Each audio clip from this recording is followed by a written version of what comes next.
Hi everyone, this is Shruti. Welcome to my channel learn with श्रुति।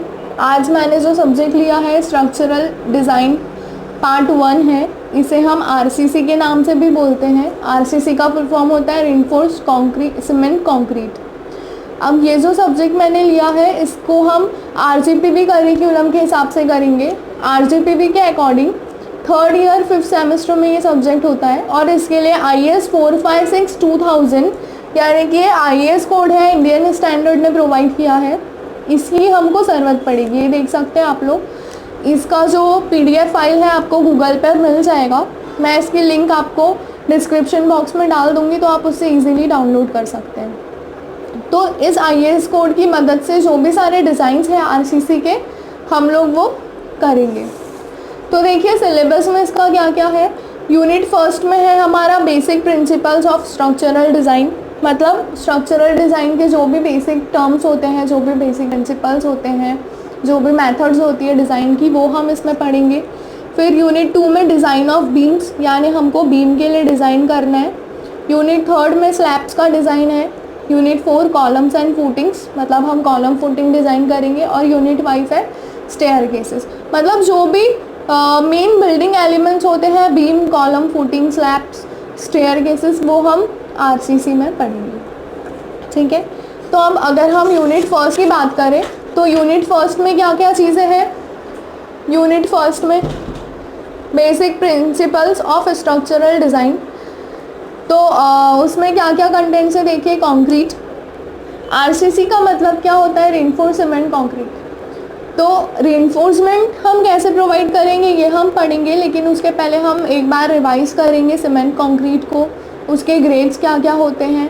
फिर stress strain curve concrete और steel के लिए, फिर उसकी प्रॉपर्टीज़ कंक्रीट और स्टील दोनों की, different methods for RCC design, RCC design करने के लिए जो भी मेथड्स यूज़ होती हैं हम उसके बारे में एक ब्रीफ लेंगे। और टाइप्स ऑफ लोड्स, यानी कि कौन कौन से लोड्स हमको कंसीडर करने होते हैं वाइल डिज़ाइनिंग द स्ट्रक्चर। फिर various types of concrete sections, तो ये सब पढ़ने के लिए। और फिर उसके बाद है न्यूमेरिकल्स। तो न्यूमेरिकल्स हमको अच्छे से आ जाए उसके लिए हमें थोड़ा सा थ्योरी का देखना पड़ेगा, तो वो हम देखेंगे इस वीडियो में।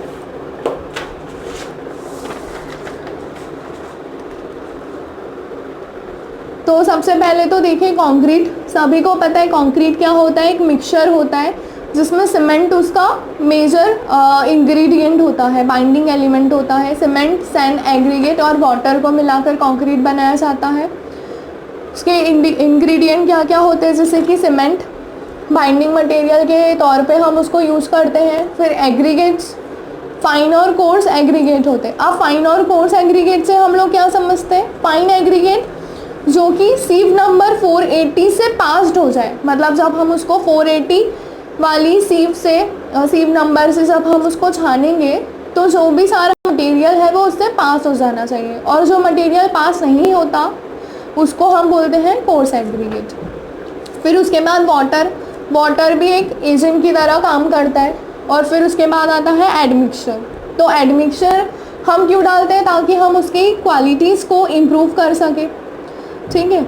अब अगर हम स्ट्रेंथ की बात करें तो स्ट्रेंथ पर भी डिपेंड करता है कंक्रीट। जैसे कि ऑर्डिनरी कंक्रीट, तो उसकी स्ट्रेंथ होती है 20 मेगापास्कल।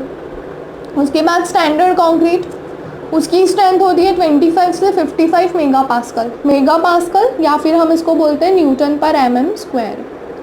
मेगापास्कल और न्यूटन पर mm², एक ही बात है। फिर उसके बाद होता है हाई स्ट्रेंथ कंक्रीट। तो हाई स्ट्रेंथ कंक्रीट यानी कि जिसकी स्ट्रेंथ होगी 60 से 80 मेगापास्कल के बीच।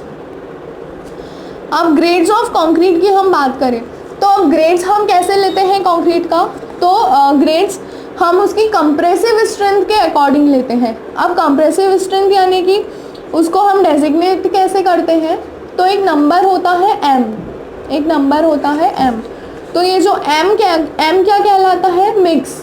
और जो नंबर रहता है वो स्पेसिफाइड कैरेक्टरिस्टिक स्ट्रेंथ रहती है उस कंक्रीट क्यूब की। और कंक्रीट क्यूब हम कैसे लेते हैं, 150 mm का क्यूब लेते हैं और उसको 28 डेज़ के टेस्ट क्योरिंग के बाद हम देखते हैं। तो कुछ इस प्रकार से हमको ग्रेड्स मिलते हैं। देखिए ग्रेड्स किस प्रकार होते हैं, मिक्स यानी कि M फॉर मिक्स, और ये जो 5 है ये क्या दिखाता है, कैरेक्टरिस्टिक स्ट्रेंथ दिखाता है। तो M5 है जैसे कि, तो रेशियो ऑफ प्रपोर्शन क्या होगा, 1:5:10। अब ये जो 1 है ये क्या है, सीमेंट है, ये 5 सैंड है और ये एग्रीगेट है। मैं यहाँ पर लिख देती हूँ किसका रेशो होता है, ये सीमेंट, सैंड और एग्रीगेट का। मतलब अगर हम 1 ऑफ सीमेंट लेते हैं तो सैंड हमको 5 लेनी होती है और 10 एग्रीगेट। फिर M7.5, तो इसका रेशो होता है 1:4:8। M10 का रेशो होता है 1:3:6। M15 1:2:4। M20 1:1.5:3। M25 का होता है 1:1:2। ये जो M5 और M7.5 है ये लीन कंक्रीट बेस कहलाता है। और ये जो दोनों है मिक्स, ये हम ज़्यादातर यूज़ नहीं करते हैं कंक्रीट बेस के लिए। रेनफोर्समेंट जहाँ हम प्रोवाइड करते हैं उसमें हम ज़्यादा करके M25 वाला ही यूज़ करते हैं। अब ये यहाँ पर इस टेबल में आप देख सकते हैं ग्रेड डेजिग्नेशन। तो M10 के लिए specified characteristics compressive strength of 150 mm³ at 28 days of curing होती है M10, यानी कि उसकी कंप्रेसिव स्ट्रेंथ कितनी है 10। 15 अगर लिया तो उसकी कितनी है 15। 20 के लिए 20, 25 के लिए 25, M30 की होती है 30 न्यूटन पर mm² में। अब बात करते हैं stress strain curve of concrete. तो स्ट्रेस स्ट्रेन कर्व की अगर बात करें तो इसके लिए हम रिफ़र करेंगे IS 456/2000 पेज 69 फिगर 21। ये देखिए, ये मैंने ऐसा इसलिए लिख के रखा है क्योंकि एग्ज़ाम में ये जो IS कोड है ये हम ले जा सकते हैं एग्ज़ाम में, और जनरली इस टाइप के क्वेश्चंस एग्ज़ाम में पूछे जाते हैं। तो अगर आप IS कोड से इसको पढ़ोगे तो आप उसमें से फटाफट से देख के कॉपी कर सकते हो एग्ज़ाम में। तो हम आ जाते हैं इस पर IS कोड पर, पेज नंबर 69 पर। ये देखिए, दिख रहा है सभी को। हमें कौन सा क्लॉज देखना है, क्लॉज नंबर 38। तो इसमें ये जो डायग्राम दिख रहा है सभी को clearly, stress strain curve for concrete. तो अब इस कर्व में देखिए, इस कर्व में क्या हो रहा है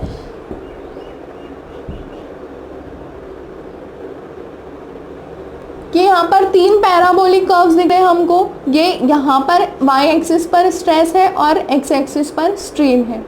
3 पैराबोलिक कर्व दिख रहे हैं। तो ये जो पहला कर्व है ये आइडियलाइज्ड कर्व है। ये दूसरा कर्व जो है वो क्या बता रहा है, idealised curve for concrete in structure. और ये जो तीसरा कर्व है ये डिज़ाइन कर्व है, ये डिज़ाइन कर्व बता रहा है। तो देखिए यहाँ पर वैल्यूज़ भी लिखी है 0.67 FCK, 0.67 FCK upon gamma M। तो ये जो FCK है ये क्या कहलाता है, देखिए यहाँ पर लिखा है FCK is characteristics compressive strength of concrete. ये जो FCK है ये characteristics compressive strength of concrete है, और गामा M जो है ये फैक्टर ऑफ सेफ्टी कहलाता है। इसे जब हम आगे और सॉल्व करेंगे तो आपको क्लियर होते जाएगा। तो जो कंप्रेसिव स्ट्रेंथ ऑफ कंक्रीट है वो हम अज्यूम कर लेते हैं 0.67 FCK। Compressive strength for concrete हम 0.67 FCK अज्यूम कर लेते हैं। और ये जो फैक्टर है 0.67 ये इंट्रोड्यूस करता है डिफरेंस इन स्ट्रेंथ, जो कि हम टेस्ट ट्यूब से निकालते हैं टेस्ट करने के बाद, और strength of concrete in structure, जो कि यहाँ पर कितना दिख रहा है 0.002। और जो इनिशियल पोर्शन है कर्व का, तीनों कर्व का, वो आप लोग देख सकते हैं पैराबोलिक है तीनों। लेकिन जब स्ट्रेंथ 0.002 से आगे बढ़ता है तो स्ट्रेस कांस्टेंट हो जाता है और एक लोड इंक्रीज होता है।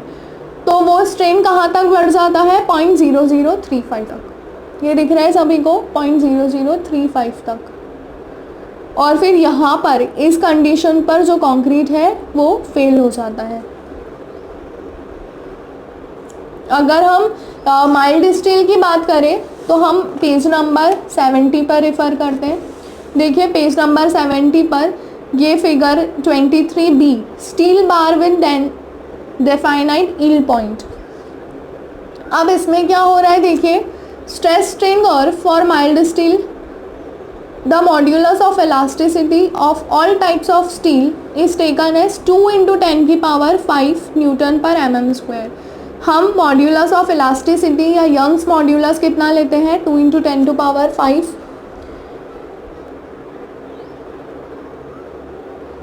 और जो स्ट्रेस स्ट्रेन रिलेशनशिप होती है माइल्ड स्टील के लिए, वो हम कंप्रेशन में और टेंशन में दोनों जगह पर सेम अज्यूम करते हैं। और स्ट्रेस प्रोपोर्शनल होता है स्ट्रेन के, जो स्ट्रेस होता है वो डायरेक्टली प्रोपोर्शनल होता है स्ट्रेन के, ये भी हमको पता है। और इस केस में हम क्या करते हैं,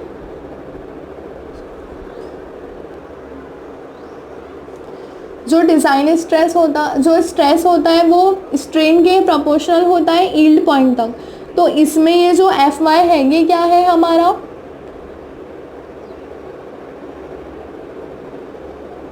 स्ट्रेस कांस्टेंट चल रहा है। लेकिन जब हम डिज़ाइन यील्ड स्ट्रेस की बात करें, ये जो कर्व है ये डिज़ाइन कर्व शो कर रहा है हमें, तो अगर जब हम डिज़ाइन यील्ड स्ट्रेस की बात करें तो वो इक्वल होता है yield stress divided by the factor of safety. ये देखिए Fy/1.15 यहाँ पर लिखा है, बिल्कुल छोटा छोटा सा है तो आपको दिखेगा नहीं, इसलिए मैंने पेंसिल से लिख के दिखाया है यहाँ पे।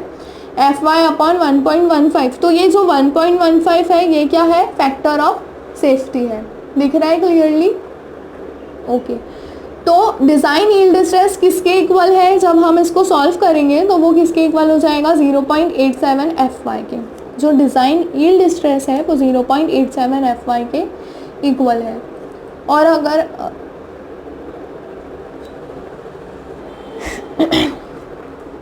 आई होप आपको ये डायग्राम से थोड़ा बहुत समझ में आया होगा, और क्लियर जब हो जाएगा जब हम एग्जांपल्स इसके सॉल्व करेंगे, न्यूमेरिकल्स जब सॉल्व करेंगे तब।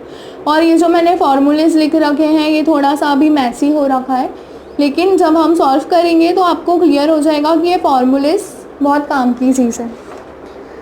तो अब आते हैं हमारे नेक्स्ट टॉपिक पर, इसे मैं हटा देती हूँ।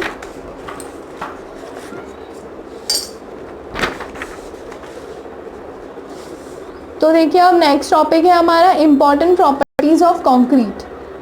इम्पॉर्टेंट प्रॉपर्टीज़ ऑफ कंक्रीट और स्टील की अगर हम बात करें तो since concrete is combination of different materials, therefore it is good for all practical purpose, hence it is assumed as homogeneous।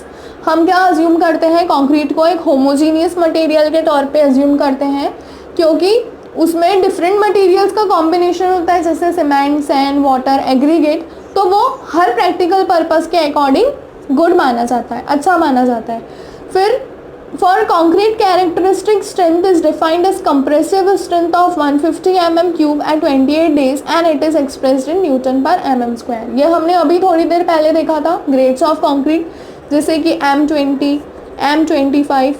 तो जो कंक्रीट है वो उसकी कैरेक्टरिस्टिक स्ट्रेंथ के अकॉर्डिंग हम लेते हैं 150 mm³, जिसको हम 28 डेज़ के बाद क्योरिंग करने के बाद जो उसके रिजल्ट्स आते हैं तो उसके अकॉर्डिंग हम उसको यूज़ करते हैं।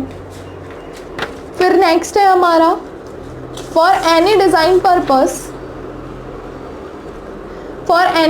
पर्पस फ्लेक्सुरल टेंसाइल स्ट्रेंथ यानी कि FCR may be considered which depends upon the characteristic strength of concrete, यानी FCK। Characteristic strength of concrete को हम FCK से डिनोट करेंगे और फ्लेक्सुरल टेंसाइल स्ट्रेंथ को हम FCR से डिनोट करेंगे। तो इसके लिए एक फार्मूला भी जनरेट किया है, FCR is equals to 0.7 √FCK newton per mm²। ये फार्मूला भी आपको IS कोड में दिया गया है पेज नंबर 16 पर। देखते हैं कहाँ पे दिया है, पेज नंबर 16 पर। ये देखिए clause number 6.2.2 tensile strength of concrete. Flexural and splitting tensile strength shall be obtained as described in IS 516 and IS 5816 respectively when the designer wishes to use an estimate of the tensile strength from the compressive strength, तो the following formula may be used. जब हम compressive strength का use करके tensile strength estimate करना चाहते हैं या flexural strength estimate करना चाहते हैं तो हमको ये फार्मूला यूज़ करना है अकॉर्डिंग टू IS 456/2000. ठीक है, वैसे ही नेक्स्ट इसका पॉइंट है मॉड्यूलस ऑफ इलास्टिसिटी, यानी कि इसको हम EC से रिप्रेजेंट करेंगे. Also depends on the grade of concrete or characteristic strength, that is EC is equals to 5000 FCK Newton per mm square. ये भी हमको IS 456 में दिया है. देखिए clause number 6.2.3.1 the modulus of elasticity of concrete can be assumed as follows. ये देखिए दिख रहा है सभी को. EC is equals to 5000 under root FCK Newton per mm square and EC is the short term static modulus of elasticity in Newton per mm square. तो जो सारी चीज़ें हैं कहीं ना कहीं IS कोड में हमें दी गई है और ये थ्योरी मैं आपको इसलिए बता रही हूँ ताकि आपको न्यूमेरिकल करने में कोई दिक्कत ना हो, सारी चीज़ें ढंग से क्लियर हो जाए. और दूसरी चीज़ ये कि जब एग्ज़ाम में ये सारे क्वेश्चंस पूछे जाते हैं, properties of steel and concrete, types of loads, various methods, तो इसलिए हमें ये थोड़ा सा देखना ज़रूरी है. अब प्रॉपर्टीज़ ऑफ स्टील की अगर हम बात करें तो इसे हम इस डायग्राम से समझते हैं. देखिए यहाँ पर स्ट्रेस है y एक्सिस पर और x एक्सिस पर स्ट्रेन है.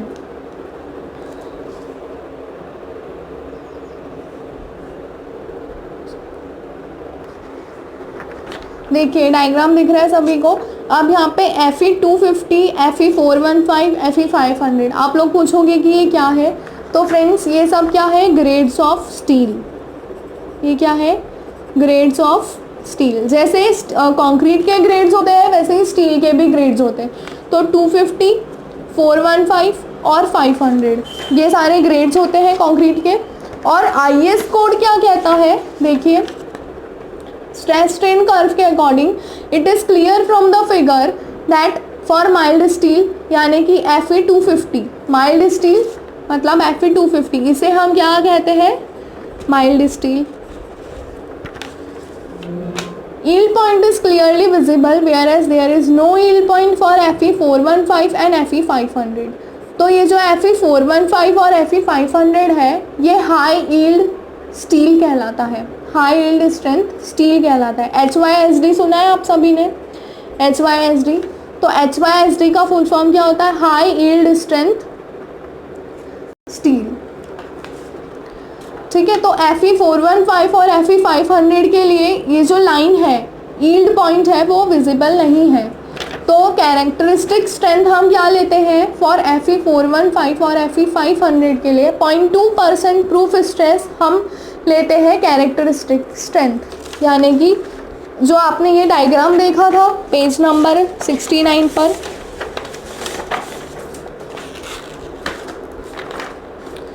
ये डायग्राम दिख रहा है सभी को. तो ये जो 0.002 या फिर हम इसको बोल सकते हैं 0.02%, तो ये जो प्रूफ स्ट्रेस है यही क्या कहलाएगा, Fy कहलाएगा 450, 415 और 500 के लिए. ये क्या कहलाएगा, कैरेक्टरिस्टिक स्ट्रेंथ. अब आते हैं नेक्स्ट पॉइंट पर. तो नेक्स्ट पॉइंट क्या है, characteristic strength value is taken same in tension and compression. जैसे हम कंक्रीट में कैरेक्टरिस्टिक स्ट्रेंथ की वैल्यू सेम लेते हैं कॉम्प्रेशन में भी और टेंशन में भी, वैसे ही हम स्टील में भी करेंगे. और स्टील को हम as a homogeneous material treat करते हैं, जैसे कंक्रीट को भी हम होमोजीनियस मटेरियल ट्रीट करते हैं, अभी थोड़ी देर पहले ही बताया था मैंने. और लास्ट पॉइंट है, for all grades of steel the Young's modulus is taken as 200 kilonewton per metre square. ES की वैल्यू क्या लेते हैं हम, 200 किलोन्यूटन पर मीटर स्क्वायर या फिर 2 × 10⁵ न्यूटन पर mm स्क्वायर. तो ये थी प्रॉपर्टीज ऑफ स्टील और कंक्रीट. अब जो हमारा नेक्स्ट टॉपिक है वो क्या है, different methods of RCC design. Friends ये बहुत इंपॉर्टेंट क्वेश्चन है, कभी कभी 6 मार्क्स, कभी 8 मार्क्स, कभी 10 मार्क्स के लिए आता है एग्ज़ाम में. Different methods of RCC design. तो अब 3 मेथड्स होती है आरसीसी डिज़ाइन की। पहली होती है वर्किंग स्ट्रेस मेथड, दूसरी होती है अल्टीमेट लोड फैक्टर मेथड, इसे हम बोल सकते हैं WSM, इसे हम बोल सकते हैं LFM, यानी कि इसको लोड फैक्टर मेथड के नाम से भी बोलते हैं, और LSM यानी कि लिमिट स्टेट मेथड, LSM। तो अब वर्किंग स्ट्रेस मेथड क्या होती है, देखिए working stress method was establish in year 1900। Year 1900 में इसको एस्टाब्लिश किया गया था। This method was accepted by various national courts, बहुत सारे नेशनल कोर्ट्स थे अलग अलग, उनके द्वारा इसे एक्सेप्ट किया गया। और IS 456 1953 में ये कोड रिवाइज किया गया। फिर उसके बाद 1957 में फिर से इस कोड को रिवाइज किया गया, और फिर 1964 में रिवाइज किया गया। और जो वर्किंग स्ट्रेस मेथड है वो इलास्टिक थ्योरी पर भी बेस्ड है। अब इसके अजम्पशंस क्या क्या है, तो देखिए अजम्पशंस के लिए हम रिफ़र करेंगे पेज नंबर 80, IS कोड का पेज नंबर 80। तो चलते हैं अगेन IS कोड पर। फ्रेंड्स ये बहुत इंपॉर्टेंट क्वेश्चन है, और इसलिए मैं आपको IS कोड का पेज नंबर भी बता रही हूँ, ताकि आप एग्जाम में डायरेक्टली ये पेज नंबर खोलें और इससे छाप ले पूरा के पूरा। तो चलिए देखते हैं अजम्पशंस क्या है। देखिए B1.3 ये वाला क्लॉज हमें देखना है। In the methods based on elastic theory the following assumptions shall be made. ये जो WSM मेथड है यानी कि वर्किंग स्ट्रेस मेथड है, इसके जो अजम्पशंस है ये इलास्टिक थ्योरी पर बेस्ड है। तो इसका पहला अजम्पशन क्या है, at any cross section plane section before bending remains plane after bending. किसी भी क्रॉस सेक्शन पर जो प्लेन सेक्शन होता है वो बेंडिंग के पहले और बेंडिंग के बाद में प्लेन ही रहेगा। फिर सेकेंड पॉइंट है, all tensile stresses are taken up by reinforcement and none by concrete except as otherwise specifically permitted. जो टेंसाइल स्ट्रेसेस हैं रेनफोर्समेंट के द्वारा जो लिए जा रहे हैं टेंसाइल स्ट्रेसेस, और कंक्रीट से नहीं लिए जा रहे हैं, वो एक्सेप्ट किए जाएंगे, अदरवाइज उसे परमिट किया जाएगा। फिर थर्ड पॉइंट है, stress strain relationship of steel and concrete under working loads is straight line. जो स्ट्रेस स्ट्रेन रिलेशनशिप होती है वर्किंग लोड में वो क्या रहेगी, स्लोप रहेगा, स्ट्रेट लाइन रहेगा। फिर modular ratio M has the value 280/3 sigma CBC। अब ये जो मॉड्यूलर रेशियो है इसे भी हम देखेंगे क्वेश्चंस में, इसका भी बहुत बड़ा सिग्निफिकेंस है। तो 280/3 सिग्मा CBC। अब सिग्मा CBC क्या है, तो देखिए यहाँ पर लिखा है उसने कि sigma CBC is the permissible compressive stress due to bending in concrete in Nm/mm² as specified in table number 21। तो इसके लिए हमें 21 टेबल पर जाना पड़ेगा। सिग्मा CBC क्या है, permissible compressive stress due to bending in concrete, मतलब जो इसकी वैल्यू है हम टेबल नंबर 21 से निकाल लेंगे। ये देखिए टेबल नंबर 21 दिया है 81 पेज नंबर पर, परमिसिबल स्ट्रेस इन कंक्रीट, और उसने क्या बोला है, सिग्मा CBC, सिग्मा CBC। अब सिग्मा तो स्ट्रेस होता है, सभी को पता है, हम स्ट्रेस को सिग्मा से डिनोट करते हैं। C का मतलब क्या हुआ, permissible stress in bending, B से बेंडिंग और C से अगेन कंक्रीट। तो permissible stress in compression in bending in concrete. तो देखिए परमिसिबल स्ट्रेस इन कंप्रेशन ये वाला ब्लॉक, और फिर इसमें बेंडिंग वाला ब्लॉक। तो अगर हम M20 ग्रेड ले रहे तो उसके लिए सिग्मा CBC की वैल्यू क्या हो जाएगी, 7.0। अगर हमको M30 लेना है तो उसके लिए सिग्मा CBC की वैल्यू क्या हो जाएगी, 10। मतलब टेबल नंबर 21 से हमें क्या वैल्यू मिलेगी, सिग्मा CBC की। तो इसे हम पुट करेंगे फॉर्मूले में। ये जब हम न्यूमेरिकल सॉल्व करेंगे तब हम इसको और अच्छे से देखेंगे, ठीक है। तो ये तो हो गए अजम्पशंस। अब एडवांटेजेस देखते हैं, एडवांटेजेस और लिमिटेशंस ऑफ WSM। तो दिख रहा है सभी को प्रॉपर एडवांटेजेस और लिमिटेशंस। ये बहुत सिंपल मेथड है, वर्किंग स्ट्रेसेस इसमें लो रहते हैं, सर्विसिबिलिटी रिक्वायरमेंट ऑटोमेटिकली सेटिस्फाइड हो जाती है, और रिलायबल होती है, मतलब इस मेथड पर हम डिपेंड कर सकते हैं। और जनरली WSM मेथड जो होती है वो वाटर टैंक बनाने के लिए, यूज़ करते हैं हम। फिर जो टॉल स्ट्रक्चर्स होते हैं उसमें भी WSM मेथड आज भी फॉलो की जाती है। लेकिन अब लिमिटेशंस, उसके कुछ लिमिटेशंस भी है WSM के। तो लिमिटेशंस क्या क्या है, जैसे कि it is assume that stress strain relation for concrete is constant but it is not true. हम क्या अज्यूम करते हैं WSM में कि जो स्ट्रेस स्ट्रेन रिलेशनशिप है कंक्रीट के लिए वो कांस्टेंट चलती जाएगी, लेकिन ऐसा नहीं होता है। फिर WSM is not so economical, इतनी भी ज़्यादा सस्ती नहीं होती है, थोड़ा कॉस्ट उसमें बढ़ जाता है। फिर अकॉर्डिंग टू WSM FOS यानी कि factor of safety 1.5 times the working load but it is not true. जो फैक्टर ऑफ सेफ्टी हम लेते हैं 1.5 टाइम्स लेते हैं वर्किंग लोड के, मतलब जो वर्किंग लोड है उसमें हम फैक्टर ऑफ सेफ्टी मल्टीप्लाई कर दें तो हमें क्या मिल जाएगा, अल्टीमेट लोड। और फैक्टर ऑफ सेफ्टी हम इसलिए लेते हैं ताकि हमारा जो सेक्शन है या जो स्ट्रक्चर है वो फेल ना हो। तो हम ऐसा इसमें अज्यूम किया गया है कि 1.5 टाइम्स लेते हैं, लेकिन ऐसा ट्रू नहीं है। अब इसके बाद आते हैं हम सेकेंड मेथड पर, जो कि है ultimate load factor method.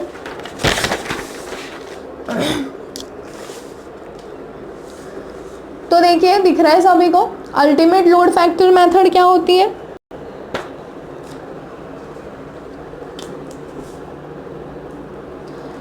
Ultimate load factor method. In this method, ultimate load is used as design load and collapse criteria used for design. जो ultimate load होता है, अभी मैंने थोड़ी देर पहले बताया, अगर हम वर्किंग लोड में फैक्टर ऑफ सेफ्टी का मल्टीप्लाई कर दें तो हमें अल्टीमेट लोड मिल जाता है। तो ये जो अल्टीमेट लोड होता है ये हम डिज़ाइन लोड की तरह यूज़ करते हैं, और कोलैप्स क्राइटेरिया यूज़ होता है डिज़ाइन में। ठीक है, ultimate load means working load multiplied by the factor of safety. Ultimate load factor method is also known as load factor method. मैंने पहले भी बताया था, इस मेथड को हम LFM के नाम से बोलते हैं, यानी कि load factor method. It gives very economical section. ये थोड़ी सस्ती पड़ती है, लेकिन इस मेथड में डिफॉर्मेशन और क्रैकिंग के चांसेस होते हैं, मतलब जो स्ट्रक्चर है उसमें क्रैक्स आने के चांसेस होते हैं, डिफॉर्मेशन ऑफ बार्स के चांसेस होते हैं, यानी कि जो हमने सरिये प्रोवाइड किए हैं, जो रेनफोर्समेंट प्रोवाइड किया है वो डिफॉर्म हो सकते हैं, मतलब अपने स्ट्रक्चर से हिल सकते हैं। इसलिए ये मेथड फेल हो जाती है to satisfy the serviceability and durability criteria. जो सर्विसिबिलिटी और ड्यूरेबिलिटी क्राइटेरिया होता है, यानी कि उसका जो लाइफ टाइम पीरियड होता है, उन सारी चीज़ों में, कंडीशंस में ये मेथड फेल हो जाती है। इसलिए स्ट्रक्चर बनाने के लिए हम ये वाली मेथड का यूज़ नहीं करते। फिर इसके बाद जो हमारी थर्ड मेथड होती है LFM, यानी कि लिमिट स्टेट मेथड। अब ये मेथड भी बहुत इम्पॉर्टेंट है और क्वेश्चन इसका भी आता है एग्ज़ाम में, LSM का, लिमिट स्टेट मेथड का। तो देखिए, limit state method, structure shall be design to withstand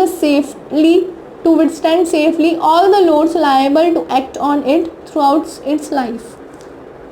It shall also satisfy serviceability requirements like limitations on deflection and cracking.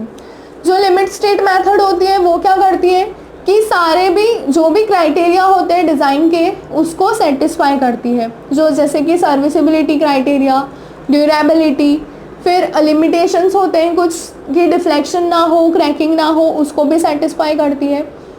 Limit state method मतलब उसके नाम से ही समझ में आ रहा है कि वो एक लिमिट बना देती है कि इसके आगे अगर लोड लगाया तो पॉसिबल नहीं है, मतलब इतना हम लोड लगा सकते हैं ताकि डिफ्लेक्शन ना हो, क्रैकिंग ना हो। और जो हम न्यूमेरिकल्स करेंगे वो भी लिमिट स्टेट मेथड के अकॉर्डिंग ही करेंगे, तो आपको और अच्छे से क्लियर हो जाएगा। The acceptable limit of safety and serviceability requirement before failure occurs is known as a limit state। जो acceptable limit हमको आ जाती है, जैसा मैंने अभी बताया कि एक लिमिट आ जाती है कि इसके आगे हम करेंगे तो फेल हो सकता है स्ट्रक्चर, तो उस कंडीशन को बोलते हैं लिमिट स्टेट। फिर various limit states to be consider in the design. कुछ लिमिट स्टेट्स हम कंसीडर करते हैं, जैसे कि लिमिट स्टेट ऑफ कोलैप्स और दूसरा होता है लिमिट स्टेट ऑफ सर्विसिबिलिटी। तो लिमिट स्टेट ऑफ कोलैप्स देखते हैं, ये कब होगा, लिमिट स्टेट ऑफ कोलैप्स यानी कि कोलैप्स होने के चांसेस कब होंगे, अगर बकलिंग टेक्स प्लेस हो रही है तो बकल होना मतलब ऐसे टूट जाना, ब्रेक हो जाना। फिर ओवरटर्निंग टेक्स प्लेस यानी कि इस तरीके से पलट जाना। मटेरियल एट वन और मोर सेक्शन रप्चर्स यानी कि एक सेक्शन पे या कहीं एक से ज़्यादा सेक्शन पर रप्चर हो जा रहा है, डैमेज हो रहा है, तो उसके वजह से लिमिटेड स्टेट ऑफ कोलैप्स हो सकता है। तो इसको हम कैसे चेक देंगे, तो फ्लेक्सुरल बेंडिंग से, शियर और कंप्रेशन और टॉर्शन, ये इसके कुछ चेक्स है। तो ये भी जब हम न्यूमेरिकल सॉल्व करेंगे तो इसमें हम शियर करेंगे, कंप्रेशन करेंगे, बेंडिंग के लिए चेक देंगे, ठीक है। फिर उसके बाद आता है लिमिट स्टेट ऑफ सर्विसिबिलिटी। तो सर्विसिबिलिटी हम कैसे चेक करेंगे कि डिफ्लेक्शन ना हो, क्रैकिंग ना हो, एक्सेसिव वाइब्रेशन ना हो, करोजन यानी कि जंग ना लगे, तो उससे हम limit state of serviceability check करेंगे। अब इसके बाद हम आते हैं assumptions of limit state method. दिख रहा है सभी को, assumptions of limit state method.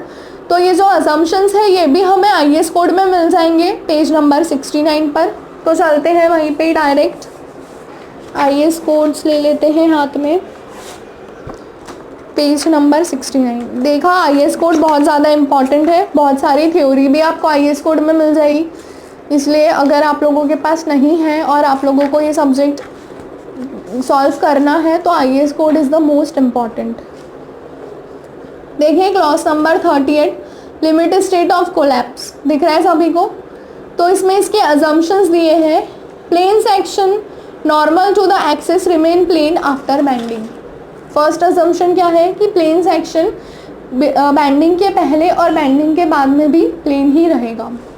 फिर पॉइंट बी है, the maximum strain in concrete at the outermost compression fibre is taken as 0.0035 in bending. ये तो हमने stress strain curve, stress strain relationship में भी देखा था कि जो मैक्सिमम स्ट्रेन रहेगा वो कितना रहेगा, देखिए डायग्राम में 0.0035। उसके बाद relationship between compressive stress distribution in concrete and strain in concrete may be assumed to be rectangle, trapezoid, parabola or any other shape which results in prediction of strength in substantial agreement with the result of test।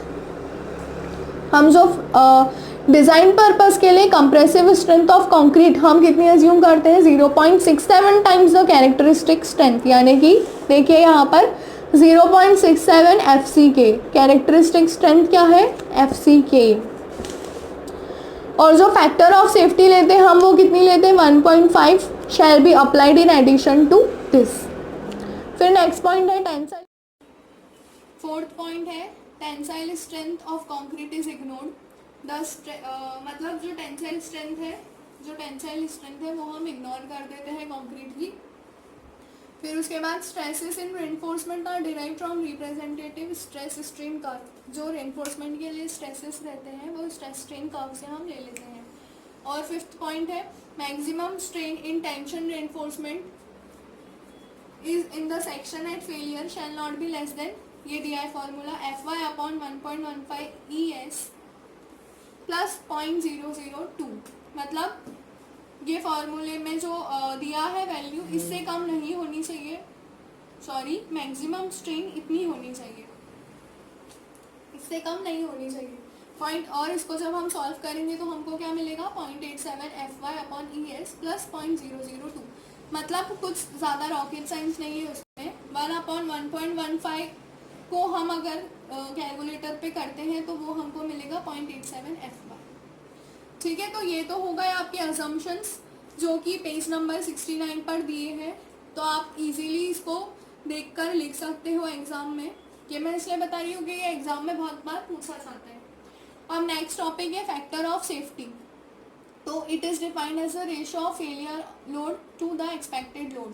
Failure load upon में expected load अगर हम करते हैं तो factor of safety मिलता है। और factor of safety हम क्यों निकालते हैं, क्यों लेके चलते हैं, ताकि एक फेल ना हो सेक्शन, हम थोड़ा सा बढ़ा के ले लेते हैं जो भी डिज़ाइन लोड्स या डिज़ाइन कैलकुलेशंस होते हैं उसमें, ताकि हमारा सेक्शन या स्ट्रक्चर किसी भी कंडीशन में फेल ना हो। ये भी हमको IS कोड में दिया है, देखिए IS 4562,000 में पेज नंबर 68 पर। ये देखिए क्लॉस नंबर 36.3.1 दिख रहा है, दिख रहा है बराबर से। ये दिया है डिज़ाइन स्ट्रेंथ ऑफ मटेरियल, इसका ये फॉर्मूला है, और ये पार्शियल सेफ्टी फैक्टर्स, ये पूरा टेबल है। तो अगर एग्जाम में पूछा जाता है तो आप इसमें से लिख सकते हैं FD is equals to F upon gamma M, जहाँ पर F क्या है characteristic strength of the material और गामा एम क्या है पार्शियल सेफ्टी फैक्टर। ठीक है, तो आज के लिए वीडियो में बस इतना ही। इसके बाद हम नेक्स्ट वीडियो में करेंगे। अगर आपको इसमें कुछ भी डाउट्स हो तो आप कमेंट सेक्शन में लिख सकते हैं, तो हम उसको सॉल्व कर लेंगे।